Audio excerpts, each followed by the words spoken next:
Good afternoon, ladies and gentlemen. It's 2 o'clock and it's the afternoon session of the Digital Entrepreneurs Track Forum. Hope you had a good morning, had a good lunch, had a good look around the exhibition, and quite a buzz down there, I think, so I would encourage you to spend as much time there as you can. It's my pleasure now to introduce Jonathan Rumer from KPMG Tech Growth, and he's going to give us some insights on pitching your business. So without any further ado, over to you. Great, thank you. Afternoon everyone, it's a real pleasure to be here today. Not just to have the opportunity and the honour to speak at such a fantastic conference, one that's growing every year, but also this is very much a homecoming for me, and you may not be able to hear it, but I have a lot of Welsh ancestry. So in fact, my great-great-great-grandfather was the rabbi of a town called Merthyr Tydfil, which I'm sure some of you may know. And in fact, I've got a whole bunch of ancestors who are actually buried there and around Wales, and perhaps later today I might go visit them. But enough about the past, because today we're going to look at the future and how you actually get there. And today you are going to see something amazing, or you're going to hear something amazing. You're going to hear a consultant give a straight answer. In fact, you're going to hear a consultant give 6 straight answers. That consultant is me, despite what clapping here next door. And those of you who've had the pleasure to deal with consultants will know that giving a straight answer is as difficult as stealing candy from a baby. And I rightfully do see a bit of amusement in your faces in the audience. But I can assure you, as a parent of 2 young children, that taking anything away from a child, let alone something sweet, is incredibly difficult to do. My talk today is based around a very famous book. It's a book that really is at the heart of entrepreneurialism. It's really famous. You'll absolutely recognize the author and the book when I show you the next slide. It's one of the few business books that was actually featured by Oprah on her book show. And that book is obviously Dr. Seuss, The Places You'll Go. It really is an amazing book, not just for children, but for absolutely anybody in any stage of life who's looking to move forward and do something different. That's me. That picture's about 5 years old. Hopefully I haven't aged too badly from when I first joined KPMG. So just a little bit about me and what I do at KPMG. So after school and through university and after university, I dabbled in the world of entrepreneurialism, and I had a few startups, everything from biometric fraud prevention in the healthcare industry through to mobile marketing and mobile adverts on cell phones about 7 or 8 years ago. Most of my ventures were almost successful, as I usually like to say, and did have some success with one of my mobile businesses, which the investor bought me out when I came across to the UK. After my journey through startups, I spent quite a bit of time in academia. I qualified as an actuary and went into an MBA at Imperial College, and then over the last 7 or 8 years I've been in the corporate world working from big banks to life insurance companies, and over the last couple of years at the High Growth Technology Group in KPMG. Our team works with startups. We're based in Shoreditch and have outreach across the country, and we really are here to help small and fast growth companies get there even quicker. Now last night, when I was preparing for this, I was speaking to all the various family and trying to get last minute tips and advice, and my mom sent me a YouTube link to somebody who taught you how to do good body language when you're speaking. So everyone was being really encouraging, and then I spoke to my Uncle A.B. Now, Uncle A.B. is really a quintessential old Jewish man, and he said something that actually just disturbed me last night. He said, I haven't spoken to my wife, Auntie Sarah, for quite a few years now. This was actually really strange. They'd been married for like 45 years and seemingly have an absolutely perfect life. And I said to him, Uncle A.B., what's going on? Is there something wrong that you're not speaking to Auntie Sarah? And he said, no, I just didn't want to interrupt her. So today is like that. Today I'm probably doing most of the speaking towards the beginning part of this talk, but this is just the beginning of the conversation. This is not a one-way thing. I would like to find out from each and every one of you why you're here today, what you are looking to do, and potentially how we can help. Please tweet me, tweet the team. I'm the only Jonathan Rumer on LinkedIn, so there should be no excuses for not being able to find me. Entrepreneurs change the world. Small businesses and growing businesses are absolutely the backbone of this economy and the backbone of any growing economy in the world. When you decide to take that journey, to say, I want to do something more, I want to be better. It is an absolutely incredible point in time. It's a time when you have a blank piece of paper, when you have unlimited opportunity, plenty of passion, and no shortage of options. The question really is, where do you begin? How do you get going?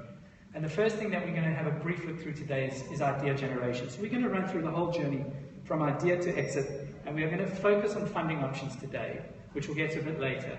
And when we understand those funding options a bit better, you'll be able to pitch your business better because you understand the mechanisms of that funding source and what those investors are actually looking for. But before you go raising money, you need an idea, you need an opportunity, you need a product. And there are two general ways that you can come by these ideas. One is active and one is passive. Passive is Newton's apple, it hits you on the head, or it's often born out of frustration where you happen to be standing on a street corner in the rain, desperate for a taxi, and there are none. And you say, wouldn't it be great if I could push the button on my phone and a taxi would come to me? Those are passive ideas. They are rare, most of them probably aren't great, but they do happen. You also have active ideas, or active idea generation, opportunity identification. And there are two types of active idea generation. One is called tech push, and one is called demand pull. And what they are really is defined by, well, the keys are in the name. Tech push is where you begin with a technology. These are your classic inventions, your mad scientists, your academics. You start with a technology, you try and find something that you can do with it. You market it, you put it on the road, you get people selling it, and then you try and figure out, well, do people actually want it? Do people actually need it? The other thing on the other end of the spectrum is something called demand pull. This starts by going around and saying to people, can you tell me something that bugs you? What are your problems? How can I solve them? Once you've identified what problems there are, you can then work backwards. You do your marketing and development concurrently, and you end up with a product that then has a market need, or you know that actually there's a market need for it. Just quickly in the room, I know this is the post-lunch session, which is always very difficult, but a little bit of exercise just to raise your hands. Who thinks tech push is the better way to come up with ideas? Okay, 1, 2, 3, not too many, not too many. Demand pull? All right, great. And those of you who are saying demand pull is definitely in the majority at the moment. And it fits very much with the whole lean startup approach and things that we'll look at soon. There is, however, a few caveats to that, because demand pull is often responsible for incremental change. So you know that there's an existing problem, and when you ask people about what they want solved, they'll tell you. Technology push is responsible often for the big leaps forward. Henry Ford famously said, if I'd asked my customers what they wanted, they would have said, faster horses. So customers don't always know what they want. Sometimes a new technology comes along that revolutionizes what's going on, and people do need to be educated about it. So while demand pull is probably easier for most startups to get into, especially when you're a non-technical founder, technology push really is responsible for the biggest jumps forward. And the best and most successful businesses and opportunities are where you can merge both, where you can find a brilliant new technology and match it to the market. Once you've got your idea, it really is now about getting building. You need to do some analysis, so you spend some time on Google figuring out, well, are people doing what I'm doing? Yes, no. In fact, if you find nobody doing what you're doing, that's a much bigger warning sign than if you do find people doing what you're doing. When I sit with people, and I have hundreds of startups who come to us over the years and tell us, and they all say, yeah, I'm the only one in the world doing this. And if they say they're the only one in the world doing it, it means one of a few things. One, it means they probably haven't done their research, because there are probably a whole lot of other people who have done it. And the other option is that, well, a lot of people have tried it, but they've failed, and there's probably good reasons why they failed. Either the market wasn't there, the technology wasn't there. There is a reason why nobody's doing what you're doing. There are very few businesses who can absolutely say, we're the only people doing this. I know one or two, but it is most definitely the exception. There are a lot of resources out there to help you get building, and I like to call it the Goldilocks principle. And we'll move away from Dr. Seuss and move towards Goldilocks. And that's all about a little bit too hot, a little bit too cold, or a little bit too big, a little bit too small, until you find that right one. The lean startup, also known as the Goldilocks principle, is all about testing and getting feedback and actually understanding what your market wants.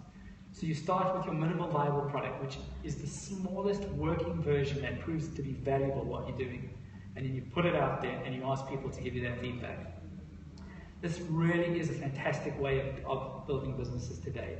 Not only because you make sure that your product actually has a need, but because you will actually find out if there is no need for your product very quickly, so you'll be able to fail fast. So instead of spending 2 years building out a full functional product, you could spend 6 months building out something smaller and find out there's no market for it. Close the business after 6 months and then move on to the next thing instead of wasting another 18 months. It really, really is so important to get out and speak to people. Do not worry about people stealing your ideas. If you have a trust issue with a particular business or person, don't speak to them. But there are so many people out there that you can speak to. And if you want people to sign NDAs, fine. Easily enough to take a standard NDA. People ask us, in my experience, when people ask me to sign an NDA, it's generally a sign that this is their first business, that they haven't ever done this before. Because when people have run successful businesses before, they realize that you cannot get anywhere without speaking to people. Again, use your judgment, but speak to people. Up on stage, there's a few resources and things to help with where you can actually come up with ideas and where you can actually do things. And in terms of getting building, it can be very difficult if you are not technical. There's some really great resources out there. And one of the things you may notice on the slide is that I work for a pretty big organization at the moment who has a very big risk department, and they kind of asked me to make a little note on the slide. So you may be able to spot the fact that KPMG has quite a conservative risk department. Just to draw out one of them, there's a company called Marvel. What it lets you do is to draw your app on pieces of paper with the buttons and everything you want, and you take pictures of it, and then it turns it into a working demo app on your phone. So it lets you take those drawn buttons and make them into real buttons, so that you can actually show somebody the wireframes and things of what you're actually trying to do. Great resource. As far as I know, it's free or a really small monthly fee, those types of things. So there's lots of really great resources out there that help you get building. If you want more information on these types of things, just tweet me, and more than happy to speak to you about it afterwards. This is something that's really, really important and close to my heart, and this is false barriers. When you're getting going and when your business is in the early stages, you really are competing against yourself. You are your worst nightmare, you are your own worst enemy, and at the same time, you are your biggest strength. When you're getting going, especially when you get going for your demo product or your first launch, you have these lists of things that you put down as requirements. If I just need this partnership, we need to get this revenue, we need to get that investor or this amount of users. Most of those things will be false barriers. They will not be true. My brother and I were working on a venture a while back in the social entrepreneurial space. It was a business that would let you see where restaurants around you had coupons, and the whole theory behind it is the one for one, like Tom's and Warby Parker. So every time you used the coupon, a donation would be made to a charity, enough to feed a starving child somewhere in the world. And that donation could be anywhere from 7 to 10 or 12p. It's not a very big amount to actually show you how much that, but that's a talk for another day. And when we were trying to get our MVP going, we said one of the things we absolutely had to have was a charity partner. We had to have that charity on board, somebody who we could actually say the charity money goes to them, they'll put up their hand and say, yeah, this is great. That was a false barrier, and that cost us a lot of time, plumbing our network to get those contacts and trying to draw up contracts and all these things. That was a complete false barrier. There was nothing stopping us from running the product and just handing a check to the charity at the end of the month and saying, by the way, the money went to that charity. That was a false barrier. Anytime you hear the words, we just, or if only, your mind should absolutely be attuned to that and say, do you really? Do you really need those things? We're going to look at funding options now and all the different various ways and means of getting there. And at each option, we'll try and look at how the motives of those investors are different, and therefore how you should pitch to them is different. And there we go. On the screen, there is a whole bunch of the different fundings. There shouldn't be anything there that's too surprising. Everything from angels to crowds to accelerators, VCs, etc. And we're going to run through each of them now. But, as all good consultants say, let's take a step back for a second. Before you go to speak to any investors, and before you get anywhere in this journey, there are a few things that you need to know, and there's a few things that I get asked frequently. And on this next slide, you will indeed get those 6 straightforward answers. Do I need a business plan? Yes. Do I need a financial forecast? Yes. Can I send you templates? No. What goes into the pitch document? Team, product, market, and traction. What is the value of my company? Great question. It really is. Is it too early to start speaking to investors?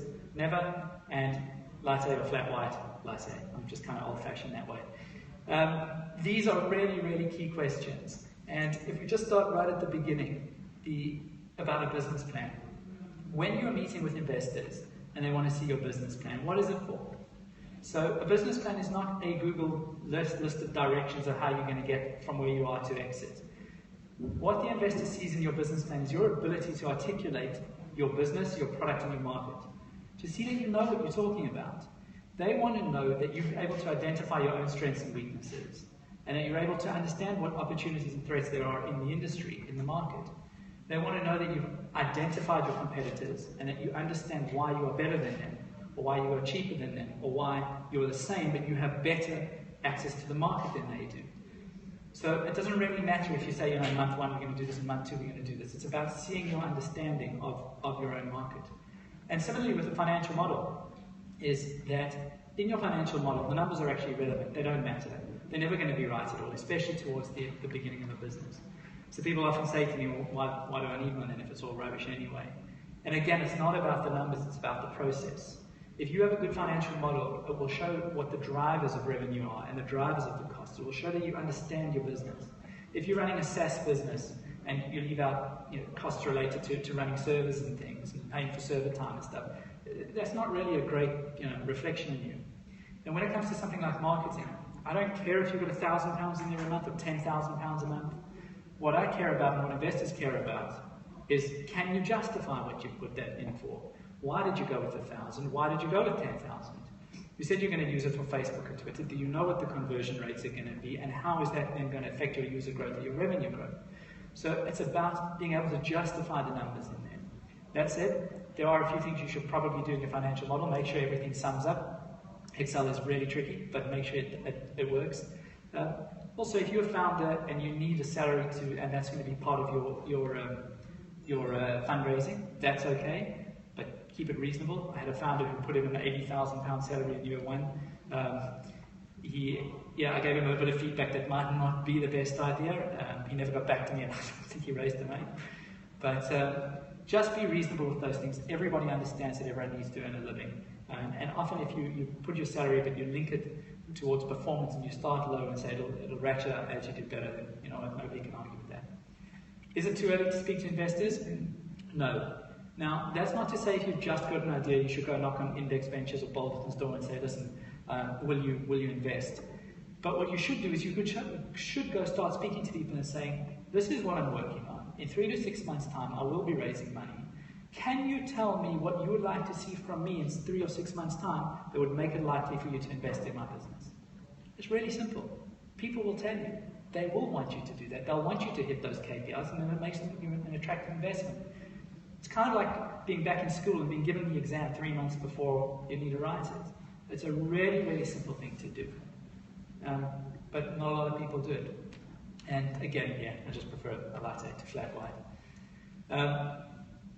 So tonight in the US will be one of those big events in about 3.5 hours' time. Tim Cook will take the stage at Apple for the beginning of the Worldwide Developers Conference. To that magic stage, which, to be honest, is a personal dream that one day I'll be standing on there, wearing a black turtleneck, channeling Steve, and going to utter those absolute magic words one more time. Now, I will say those words now today. Thank you. But unfortunately, it's not for the new iPhone 7. It's for something else that's really, really, really important, and that is SEIS and EIS. The Enterprise Investment Scheme, and then the seed version of that, which is kind of the baby brother. Now, this is a really great government scheme that helps investors invest in early stage businesses. And by making it less risky to invest in your businesses, it means you're going to have a much greater chance to raise money. Very simply, if a private investor puts £100,000 into your business, under SEIS, they will get 50% of that back through their income tax. So they have effectively only put in $50,000. So they de-risk by half. There's lots of other benefits for it. Businesses can raise up to £150,000 in total under SEIS and 5 million per year under EIS, which is absolutely fantastic as well. The other big benefit is that when the business does very well and investors exit, if they've held the shares for 3 years, they don't pay capital gains. So it is an absolutely fantastic thing. It takes about 4 to 6 weeks to get advanced assurance from HMRC, so as long as you're more than 4 to 6 weeks away from fundraising, you should do the application. It's about sending your business plans and telling HMRC what you're doing, and as always, there's terms and conditions apply, but most young businesses should qualify without too much hassle, unless you're in the fintech space or asset-backed businesses, which are a little bit more tricky. Bootstrapping and friends and family. So bootstrapping is not really a way to fund a business, in theory, but it is a great way to start any business. And one of the things that you're going to come across when looking at any types of funding at any stage of a business is a balance between valuation and time to market, or dilution and time to market. The more you do, the more users you have, the more revenue you have, the more awards you win, the more traction you've got, the higher your valuation. So the more you can do before going for money, the higher your valuation, the less you dilute. You have a bigger piece of a bigger pie. On the other side, if you take in money, it generally speeds up the process. You can hire extra developers, you can do more marketing, you can get into the market quicker, which should then hopefully push your valuation up quicker, but you'll obviously have a smaller piece of the pie. So whenever you're raising money, you have to look at that balance and say, is it worth it for me slogging it out for another 6 months and retaining a bigger piece? Or do I have to actually get to market within 3 months and have a smaller piece of the pie, and hopefully the pie will be so much bigger because I've got there quicker? There is no right answer to that. That is a very difficult thing to decide, but you need to understand both consequences, and then you can make a decision for yourself. Frugal founders make happy investors. So that's not to say that if you've proven yourself to be a tight ass or really cheap, that's what investors are going to want. They want to know that when you spend their money, you're spending it wisely. You're spending it on things that add the most value, like a great accountant. We're an accounting firm. Come on, please. Also, if you can do a lot on your own, then you can say to the investors, look what I've done on my own, imagine what I can do with more resource behind me. It's about strapping a rocket on. It's not about, all right, we can go from A to B. It's about going from A to F immediately, jumping a whole bunch of steps. Bootstrapping can be difficult for non-technical founders, but there are a lot of resources, some that I mentioned earlier and some more that will come up just now. And the more you can do, the better. Often the first funding that a lot of companies will get is from friends and families, and a lot of people call it friends, families, and fools, but to be honest, I think if somebody's prepared to give you their money, you should never ever call them a fool, no matter whether the fact that they are. I think that anybody who ever gives their money needs to be treated with the utmost respect. So when you get money from friends and family, there's a few things that need to be considered. Now, firstly, mostly, and you'd hope that these people actually have your best interest at heart. So the negotiation shouldn't be too tough. The terms should be pretty flexible, and in fact, there probably won't be any terms, which is definitely a problem. The money can probably come in a lot quicker and be a lot more flexible. But there are a couple of downsides that you have to consider, and one of them is around affordability. Now, if your Auntie Jane has got a £10,000 pension and she's 55, she probably cannot afford to give you £5,000. Most early businesses will fail, and even beyond that, those that succeeded will take several years before there is any liquidity or exit events for anybody to get their money back. So you have to absolutely consider that any money that you take from somebody will be lost. And then if it isn't, it is a bonus. And if the business fails, these are people you still have to spend a lot of time with in many years to come. Can you actually face them? Now, it is a tough one, because if you go to a VC and say, or an angel investor and say, I haven't taken any money from friends and family, but I want money from you, they may say to you, well, if you're not prepared to take money from them, if they're not prepared to trust you, why should I trust you? But life is difficult, so you've got to have your answers prepared for that. If you do go down this route, you do need to formalize it. You must sign contracts, you must sign shareholders' agreements. It will go a long way to preventing issues later on. No matter how much you love your dad and your brother and your sister and your aunt, keep it formal. Let everybody know where they stand. And that could be between a loan or equity. And sometimes a loan might be preferable in this case, so that you get your money, and then as soon as you get more investment in, you get more professional money in, you can repay your family. Now that'll mean they don't have any upside in the business, but at least they get their money back. So it's definitely something that needs to be considered. Angel investing is without a doubt the most common form of investing for early stage businesses, and one that I'll focus on a little bit more now. There are about 18,000 angel investors in the country, in the UK, investing somewhere around £1 billion a year. That's 2.5 times more money that gets invested in through angels than through VCs, and it's a lot more granular. Now, the average angel will probably invest somewhere between £10,000 and £250,000, but you do get some angels who I've seen write £1 million checks, but they are slightly less common. Angel syndicates do often work together and then will invest up to £1 million. Now, it's very important to know that angels are not all created equal. When you are taking angel investment on, it is coming from an individual, from a person, as opposed to a VC, which we'll discuss later. So their motives are going to be very different. This is their money they're investing. They're not investing here to get a carry or fees. They're investing because they believe in you. And at the early stage of the business, that's what it's all about. It's going to be about the team. The most important part is the team, is the founders and the people behind it. So when you're pitching to an angel, you need to focus on yourself and your partners and who the people involved. Now, an average idea with a fantastic team will work, but a fantastic idea with an average team will highly likely fail. It's all about the team. So you want to show what you've done. And if you've got a successful exit, great. That makes life easier. But you know what? It doesn't have to be that. It can be anything to show the fact that you are the right person. You need to show the passion, and you need to sell yourself, because ultimately that's what the angel is investing in. And at the same time, while you're busy selling yourself to them, you need to make sure that they are the right people. Do not grab the first money that gets thrown at you. And it might be the best deal, but you need to evaluate it properly. And I say that from personal experience. When my first business that raised money from an angel, and it was one of the first investments he had done. We celebrated that night that we finally got somebody who, we managed to convince to give us money. And he celebrated he'd made his first investment, but at the same time neither of us knew what we were doing. And when I look back on the terms, he gave us what was about £1 million at the time, several years ago in South Africa. It was only equivalent to probably £50,000 at the moment now, for 60% of the business, and it was a loan which had to be repaid. So I was under the understanding that he had to have control of the business because he was putting in the money. We didn't care about the terms because, hey, somebody was prepared to give us money and we were 21 or 22 and what could go wrong. The business did do well at the beginning, but that shareholder did cause serious issues, which played out much later on. So when you take angel investment, you need to be sure of the terms, and you need to be sure that the angel understands the terms and why it doesn't make sense for them to have the majority of the business. It really doesn't. And you will see that as soon as somebody gives you problems about the terms and they really are asking for onerous things, it probably is because they are relatively new to angel investing.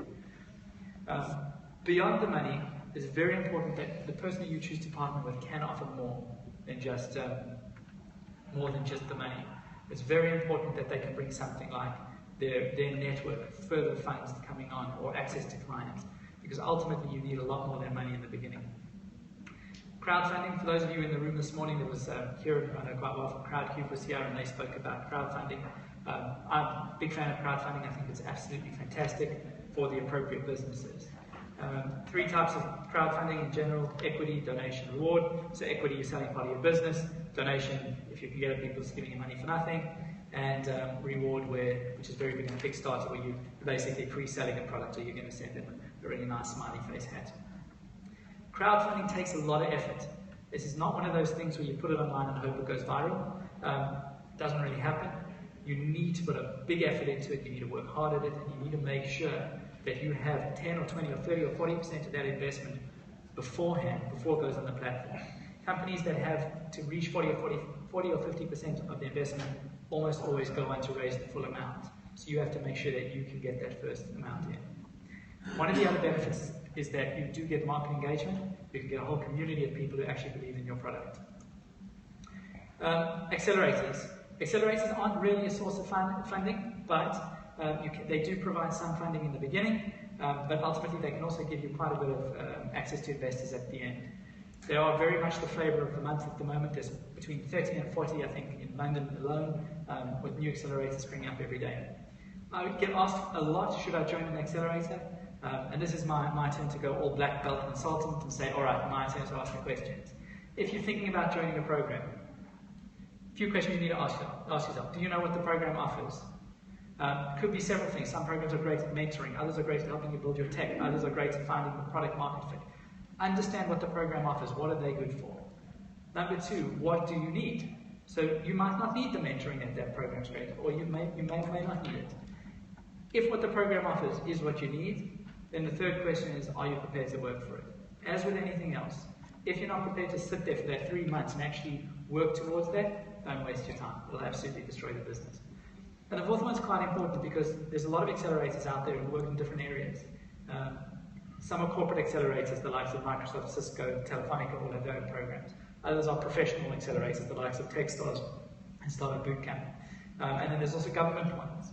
Understand what's in it for them, and then make sure that fits with yours. So if it's a corporate one who's taking equity in your business and you're actually trying to sell to that wider industry, maybe that's not the best idea, because if you're working with Telefonica, then maybe the other companies aren't going to want to invest in you or actually use your product. So understand who they are and what they get out of it. VCs are often seen as the holy grail, and really, this is it, I've made it, I've got VC funding. And in a lot of ways, getting VC funded is a really great sign for your business. It shows that you're a high growth opportunity with potential to really do well. Before you pitch to a VC, there are a few things that you kind of need to know. And one of them is actually going really down to the basics. What is a VC? How do they structure? So a venture capital firm will have general partners and limited partners in the fund. The general partners are the people who make all the decisions and choose who to invest in, while the limited partners are the people who actually give the money. So those will be high net worth individuals, pension funds, wherever else it is. They give the money, the general partners actually make the decisions. The way that they are remunerated is through fees. They get a 2% fee and usually a carry at the end. And because of the structure, they can only invest in companies who will do really, really well. So if you've got a business that might just do okay or grow, be a 5 or 10 person business, you're not a VC company. Even though it'll be an amazing business and you can become a multi-millionaire from it, it's not a VC business. VCs will push for exits because their fund lifetime is structured. They have to be exited within a certain amount of time, so they will push you for an exit.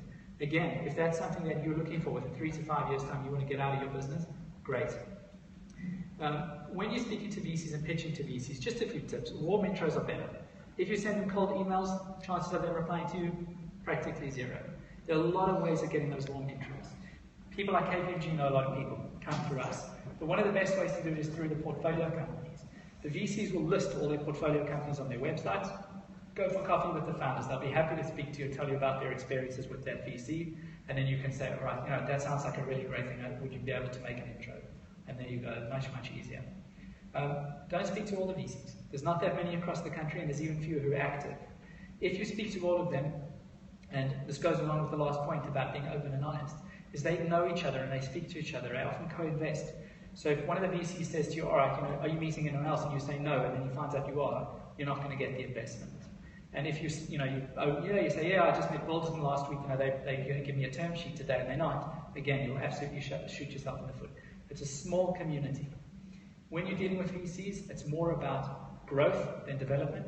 So angel investment and crowdfunding will be more about developing your product. VC is more about expansion and growth. So if you are trying to build your first version of the product, there's no point in speaking to a VC. And if you take VC money, it's probably bad for the company. The last two types of funding, very briefly, banks and debt, and then grants. I had a picture of Grant Mitchell there for grants. So one of my colleagues suggested that everyone in this country would know who Grant Mitchell is, but my brand team took it out and replaced it with what probably is supposed to be a government building of some sort. Banks and loans, very difficult to get any sort of loan in the early stages. You need to have cash flow and trading history to get loans, practically impossible to get from a bank. That said, there is a whole huge market of P2B, which is growing and incredible. Grants can be difficult to get, a lot of admin, but if you do get grants, it's a fantastic thing to do because there's potentially no strings attached and there's no dilution. But lots of admin and often easier to get somebody to help you along the way. Here's a whole bunch of resources.